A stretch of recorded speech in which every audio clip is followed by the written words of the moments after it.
Have you ever found yourself lying awake at 3:17 in the morning, staring at the ceiling and wondering, why now? Maybe your body feels restless, your mind is wide awake, or there's just this quiet sense that something's off. If you're a woman over 60 and this keeps happening, you're not alone. In fact, many older women experience this exact same pattern, waking up between 3 and 5 a.m. and not knowing what to do about it. Now, some people might brush it off as just a part of aging. That's just what happens, they say. But here's the truth, just because something is common doesn't mean it's normal, or that you're powerless to change it. Waking up in the early hours isn't always just about sleep. Sometimes, it's your body trying to send a message. And other times, it's your spirit that's stirring. So in this video, we're going to gently explore what you can do when this happens. Because lying there frustrated, tossing and turning, or reaching for your phone might be the worst thing for your body and your peace of mind. Instead, I want to walk you through 5 things that can truly make a difference, not just for your sleep, but for your mood, your energy, and how you feel all day long. These are simple steps, but deeply powerful, especially when you start using them with intention. Let's begin with the first one, and it might sound too easy to matter, but it's this: don't fight the wake up. That's right. Don't immediately start panicking or getting annoyed that you're awake again. You know that moment when you glance at the clock and think, oh no, not again. That stress, that little spike of anxiety, it sets off a chain reaction in your body. Your heart rate picks up. Your thoughts start racing. And before you know it, you're fully awake and frustrated. But what if, instead, you simply accepted it? Took a deep breath and thought, okay, I'm awake. Let's be gentle with this moment.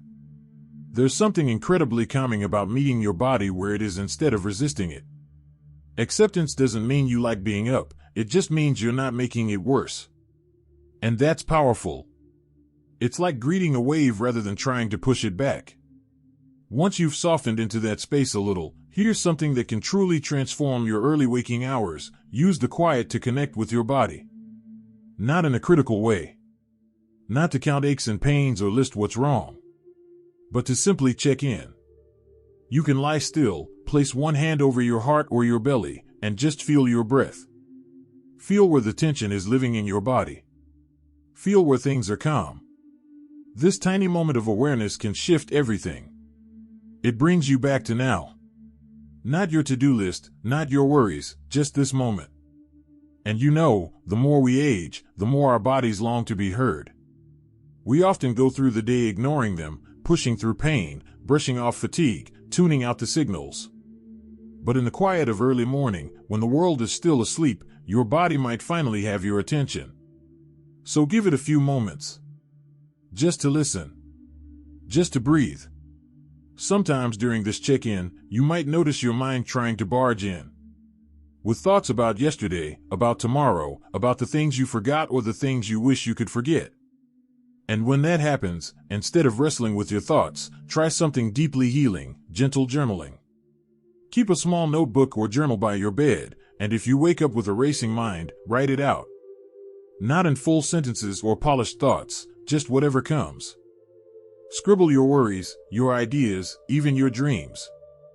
You're not writing a book, you're emptying a drawer. Clearing space. There's something magical about taking what's swirling in your head and putting it on paper. It moves the energy. It gives your mind permission to let go. You might be surprised how often, after writing a page or two in the stillness, your body feels relaxed enough to fall back asleep, or at least rest peacefully. Now let's say you're still not ready to drift back to sleep. That's okay. Not every morning will be easy. That's when it helps to move gently, just a little. I'm not talking about a workout. I mean slow, intentional stretches, maybe even from bed. Roll your ankles. Wiggle your fingers. Let your shoulders melt away from your ears. Or sit up and gently twist from side to side. These micro movements aren't just physical, they send your nervous system a message: we're safe. We're okay. If you feel like standing up, maybe step outside for a few breaths of fresh air. Or just sit by a window and watch the quiet. The world is still holding its breath at this hour. And in that stillness, you can find something sacred, a moment that belongs only to you. No demands. No noise. Just presence. This time, between 3 and 5 a.m., was once considered the spiritual hour in many ancient traditions. A time when the veil between the physical and the spiritual was thinnest. I don't know if that's something you believe, but I'll tell you this, there's a certain kind of wisdom that wakes up in you when the rest of the world is asleep. And instead of fearing that wake up, you can begin to see it as an invitation. Not every early morning needs to be fixed. Sometimes it just needs to be felt.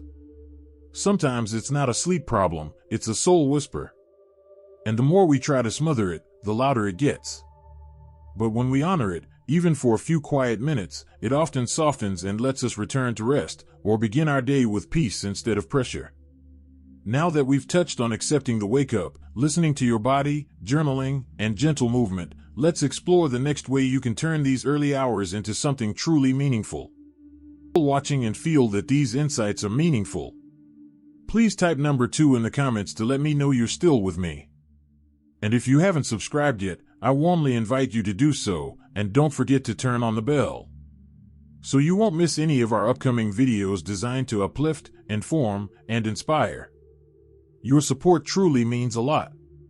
It's what keeps us going and allows us to continue sharing thoughtful, helpful content just for you. Now, let's continue this journey together. Signs number 3 and number 4, inside your body lies the truth. Let's take a deep breath together. Because these next 2 signs aren't things you can spot in the mirror. You can't see them when you smile. You don't feel them when you stretch. But they tell a powerful story about your body's future, how resilient it really is. We're talking about blood pressure and inflammation. Sign number 3, healthy blood pressure, your heart's silent promise. Most people don't give their blood pressure much thought unless a doctor brings it up.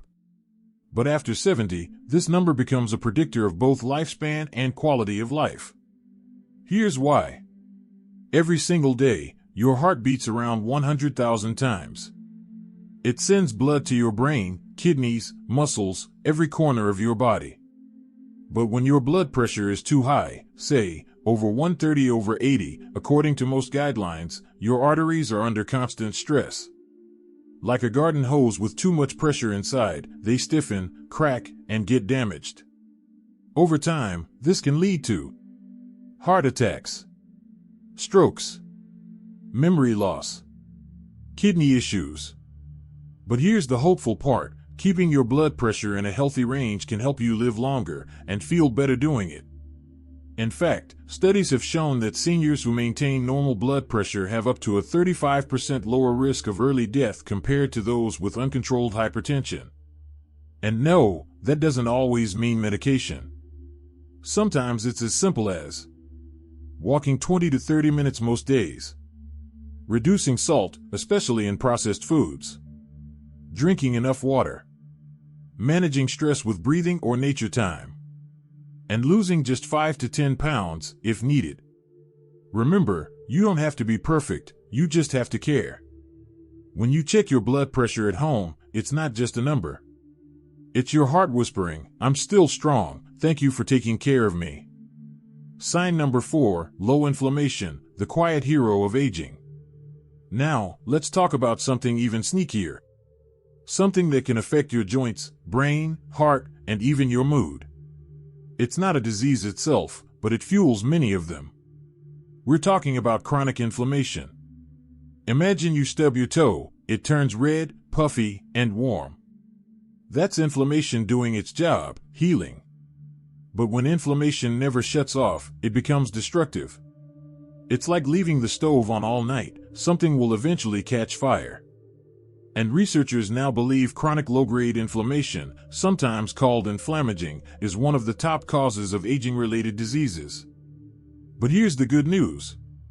People over 70 who keep inflammation low tend to have fewer chronic illnesses, enjoy sharper thinking, experience less joint pain, and yes, live longer. So how do you lower inflammation? It's not about extreme detoxes or expensive superfoods.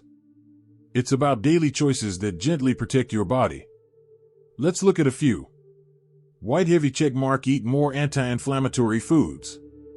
Berries, leafy greens, nuts, olive oil, and fatty fish like salmon. These fight inflammation at the cellular level. White heavy check mark: cut back on ultra-processed foods. Fast food, sugary snacks, processed meats, these all trigger your body's fire alarms. White heavy check mark: sleep at least 7 hours a night. Poor sleep increases inflammatory markers. White heavy check mark: move your body gently but regularly. Even walking or chair yoga helps reduce inflammation. White heavy check mark: manage emotional stress. Chronic anger, worry, or loneliness. They fuel inflammation too. A simple phone call, a walk in the park, or 5 minutes of slow breathing can make a difference. The best part? You don't need to fix everything at once.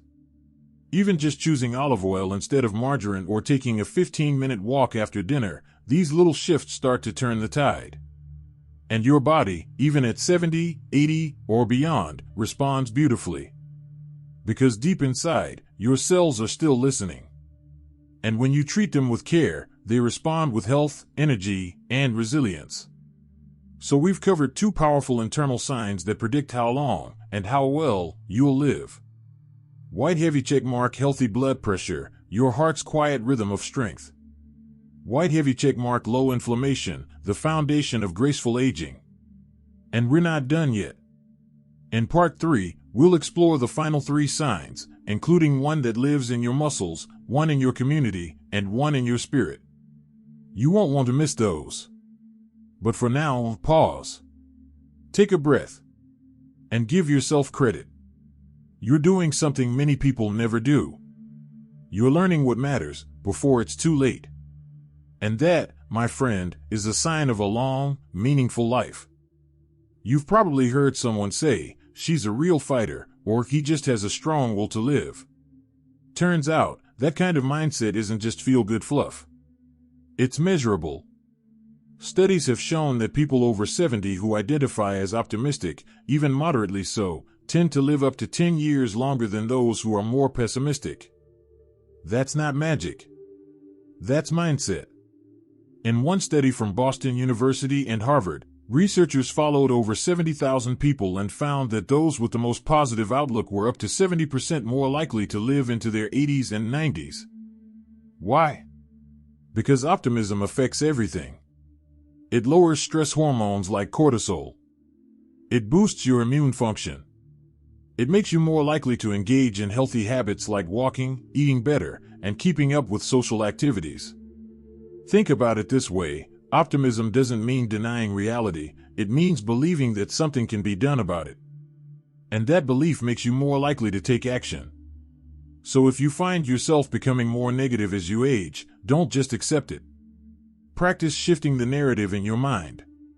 Start your day with one simple thought.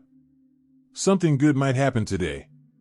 That little sentence alone can set off a chain reaction in your body that's actually protective. 5. How fast you walk, a silent indicator that doctors watch closely. Have you ever noticed that doctors sometimes ask you to walk down the hallway at a regular pace? It might seem like a simple thing, but it's one of the most accurate predictors of longevity in older adults. In fact, researchers often refer to walking speed as the 6th vital sign. A study published in the Journal of the American Medical Association found that people over 70 who walk faster than 1 meter per second, about 2.2 miles per hour, tend to live longer than those who walk slower. Why is walking speed so powerful? Because it reflects the health of multiple systems at once: your heart, lungs, muscles, bones, and even your brain. If any one of those systems isn't doing well, your walking pace usually shows it before you even notice other symptoms. You don't have to become a power walker. Just be mindful. If you notice your natural pace is slowing over the months or years, don't ignore it. Try leg strengthening, balance exercises, or simple daily walks to keep your stride strong. It's not about racing. It's about maintaining momentum, literally and figuratively. 6. Grip strength, more than just a handshake. How strong is your handshake? That simple squeeze can tell us more than you think. Grip strength has emerged as one of the most reliable indicators of overall health and life expectancy, especially in people over 65. According to research from the British Medical Journal, weaker grip strength is linked with higher risk of heart disease, cancer, and early death. In fact, for every 11-pound drop in grip strength, the risk of dying increases significantly. Why is that? Because grip strength doesn't just come from your hand. It reflects your overall muscle mass and function, which are directly tied to aging, immune resilience, and recovery after illness. Here's the good news: you can improve it. Squeeze a stress ball. Do simple resistance band exercises. Carry your groceries instead of using a cart. Open that stubborn jar lid instead of passing it off to someone else. Your hands are like a window into your body's strength. Keep that window open. 7. Your ability to bounce back after setbacks. Resilience is longevity's secret weapon. Let's talk about one of the most underrated longevity signs: your bounce back rate. We all face challenges: illness, injury, loss, or big life changes. But how quickly and effectively you recover from these setbacks plays a major role in how long and how well you live after 70. In geriatric medicine, doctors often use a term called functional resilience, your ability to return to baseline after a disruption. For example, if you catch a cold, do you bounce back in a few days, or does it knock you out for weeks? If you fall, do you recover mentally and physically, or become fearful and isolated? Resilience isn't just luck. It's something you build. You build it through connection, talking to others, sharing, asking for support. You build it through movement, staying mobile so your body remembers how to respond. You build it through small wins, choosing to get out of bed, to take a walk, to try again. People who live long lives almost always have this in common: they don't give up easily. One small act of resilience every day, even if it's just smiling after a bad moment, builds your mental and emotional immune system. Thank you for spending time with us today. We'd love to hear your thoughts. Leave a comment below and share one thing you learned from this video and how you plan to apply it in your life. Your insights mean a lot to us and give us the motivation to keep spreading positivity and practical advice. If you found this video helpful, don't forget to like, subscribe, and share it with someone you care about. Your support truly helps us continue creating meaningful content that informs, inspires, and uplifts. Thanks for watching, and we look forward to seeing you in the next video.